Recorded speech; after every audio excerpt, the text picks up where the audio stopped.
वरळीमधल्या अपघातग्रस्त महिला अभिनेते जयवंत वाडकरांची पुतणी असल्याची आता माहिती समोर आली आहे। काल वरळी अपघातामध्ये कावेरी नाखवांचा मृत्यू झालेला होता आणि मुलाचा सगळा रेकॉर्ड पोलिसांकडे आहे, तरी मुलगा गायब आहे असं वाडकर यांचं म्हणणं आहे। आरोपी मुलगा देशाबाहेर गेलाय का संशय आहे असं जयवंत वाडकर यांनी म्हटलंय।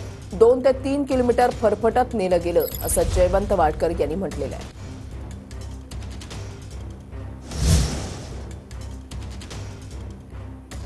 जयवंत वाडकर सर आपल्यासोबत आहेत आणि ज्या महिलेचा मृत्यू झाला, कावेरी नाखवा ज्या होत्या त्यांचे ते नातेवाईक आहेत, आपण त्यांच्याशी बातचीत करणार आहोत। सर, तुमचं स्वागत TV9 मराठीमध्ये। काल आपण जर पाहायला गेलं तर ज्या पद्धतीने जी घटना घडली, ह्या घटना घडली, परंतु अजून देखील आरोपीला जो आहे तो कुठेतरी मुंबई पोलीस असतील किंवा गृह खातं असेल पकडण्यामध्ये अजून तरी अपयशी ठरलेला आहे। काय तुमची यावरती प्रतिक्रिया? त्याचे वडील होते, त्यांना जामीन मिळालाय आज।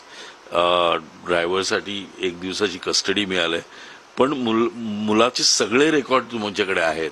मुलगा कुठे गेला, कुठे गाडी सोडली, त्यानंतर तो बारमध्ये कुठच्या होता, तिथून आला, तिथे मर्सिडीज गाडी घरी ठेवली, मग ही गाडी घेतली, मग या सगळा रेकॉर्ड तुमच्याकडे आहे, पण तो मुलगा गायब होतो। याचंच मला नवल वाटतं थोडं। तर त्यामुळे मला असं वाटतं की शासनाने काही करून त्याला शोधलंच पाहिजे। मला माहिती नाही, मला असं वाटतं की या सगळ्या गडबडीत तो देशाबाहेर पण गेला असेल, कांट से, पण मला असं वाटतं की सगळे रेकॉर्ड चेक केले पाहिजेत आणि अशा लोकांना मला असं वाटतं ना आमच्या ताब्यात द्यायला पाहिजे, लोकांच्या ताब्यात दिला पाहिजे।